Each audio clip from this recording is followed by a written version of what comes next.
Hey guys, Kevin Smock with Smock Knives. Hey, I wanted to do a real quick review of my AMK-73 grinder, horizontal grinder. Picked this up a couple of months ago. I put my KMG, my first original KMG that I had, up for sale, sold it to pay for this.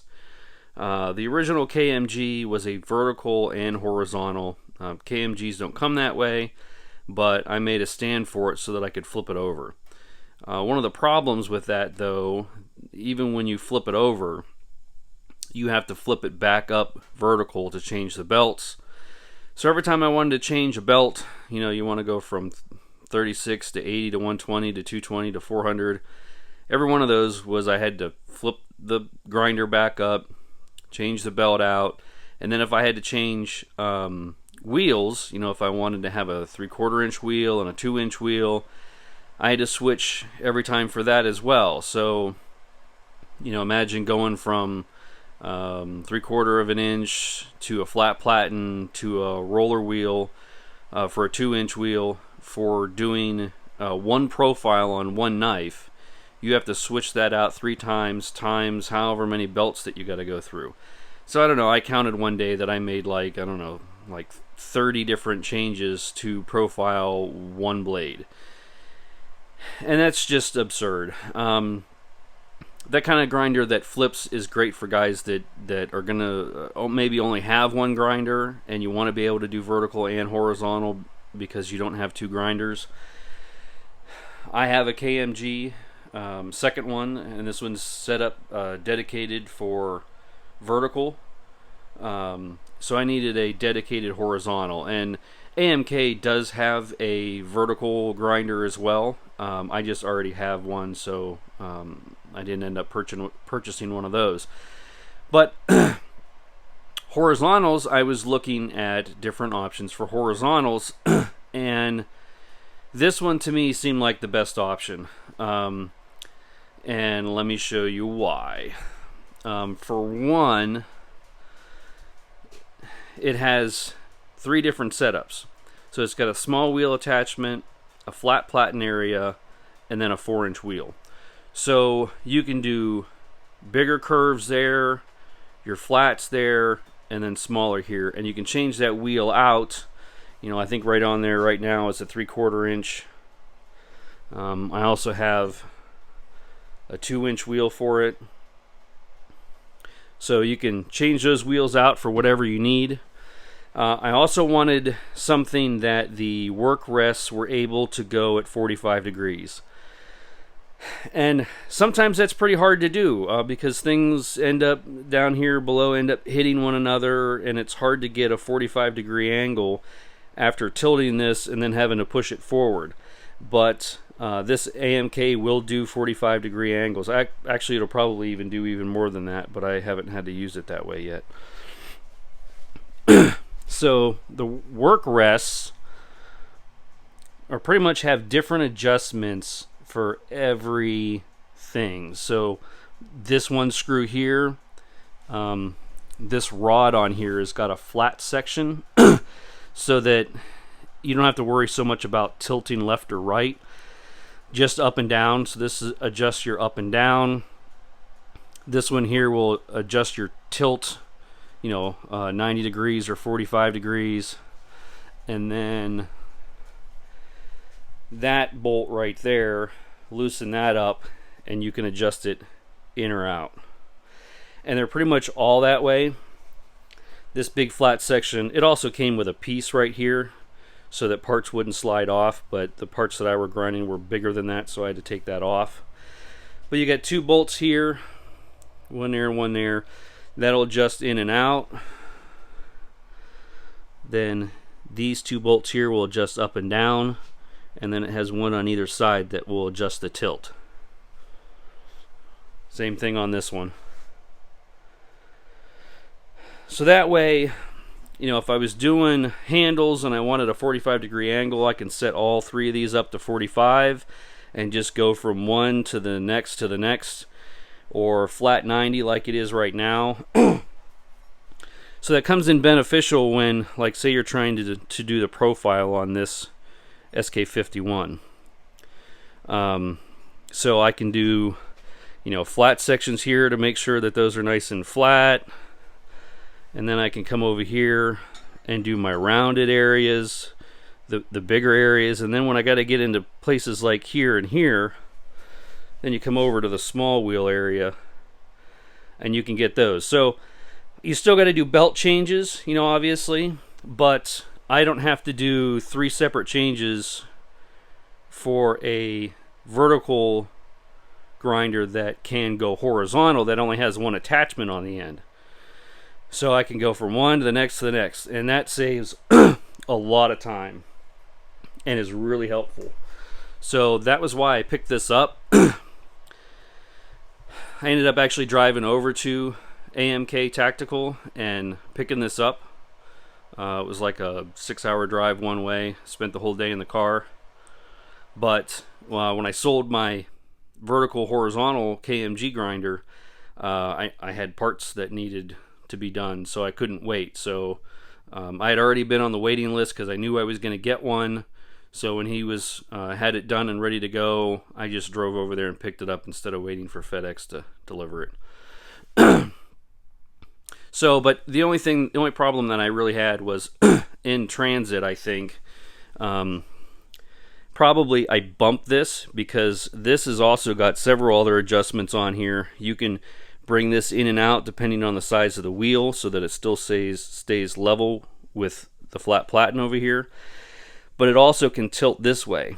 And I think I must have bumped it because when I put my first belt on and turned it on, it tracked off and went the whole way down and hit here. But I gave them a call, and he says, hey, this is probably what happened. Check your adjustment on there. So I checked it, and it was off. So there's just 2 bolts back here, and you can adjust tilt. So I readjusted it, and I haven't had any problems.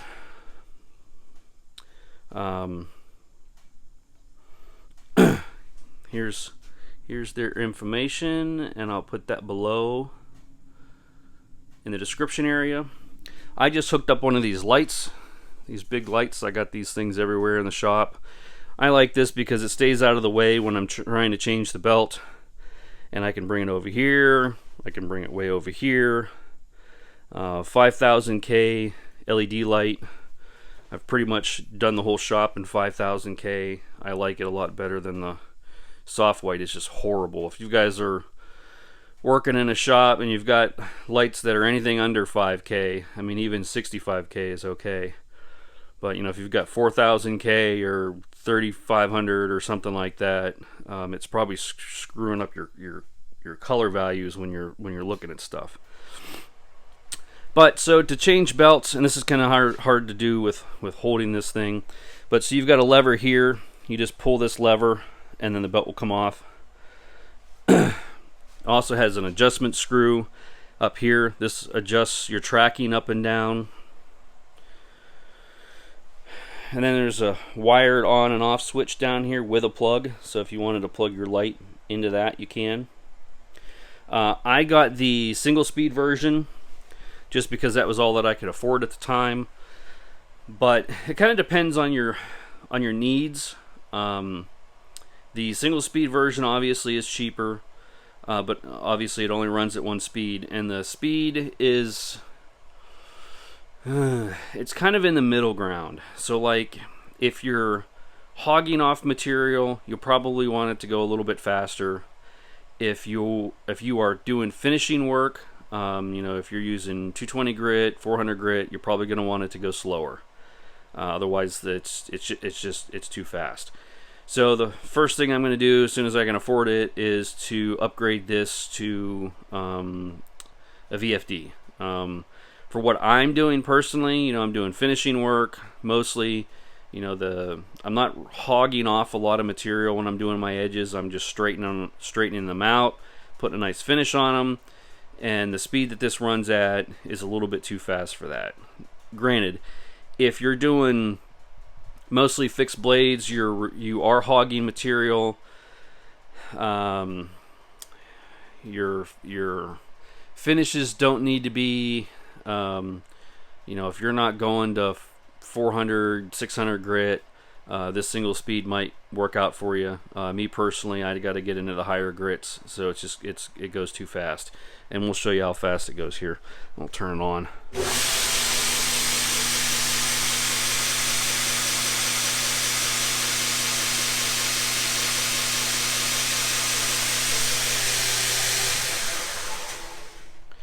So for me, 36 grit, 50 grit, 80 grit, 120 grit, 150 grit, the speed's not bad.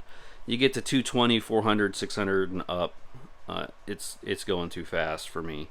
So I would highly recommend that if you're going to be working in those grits, those higher finishes, to get the variable speed. And I will be doing that here, hopefully around Blade Show. But for now, I've got a dedicated horizontal, and it helps a lot. You wouldn't believe the amount of time you save just switching attachments out and that kind of thing. So I just mounted it on a bench that I made, shorter bench. Did this bench shorter intentionally because of the height of this. So that it was kind of right at the perfect level for me, and I'm short, so that's just the way it is. And then, it's on aluminum extruded legs, and then you can just screw those down into the table or whatever that you have. That's about it, guys. For the price, I think they're like $1,400 for the single speed, and then like $1,800 somewhere in that price range. 19 for the variable speed. Definitely worth it. I was looking at, there's like a maximizer or whatever that completely rotates and turns around and everything. But I think that unit is kind of cool, but the price tag on it is like $4,000 or $5,000 or something like that. It's just absurd. And the other thing with that is the more rest that you have on a horizontal like this will make it harder to change the belts. So like the Maximizer has got work rests on every single surface the whole way around, which would seem cool, but then go try and change the belt out and get the belt down in between all of those. It seems like it would be more time consuming than what you're actually gaining. Whereas this has just got just the 3 that I need, and they're all up front, pretty easy to do. And the price is way better. Yeah, works out great. And like I said, I had the issue with the tracking. Got a hold of AMK. They were quick to respond, help me out, and fix the problem. I just kind of bummed they scratched my finish. But oh well, it's a grinder. It'll live. So yeah, I'll put their information down below, and I noticed there wasn't a lot of YouTube videos on this, and I think that it deserves, you guys deserve to know whether this thing works or not, so you can decide on whether yourself if you want to go get one or not. And I would say yes, if you're needing a horizontal, this is a great option. But alright guys, that's it. I got to get back to work. Got stuff to do. Alright, talk to you later.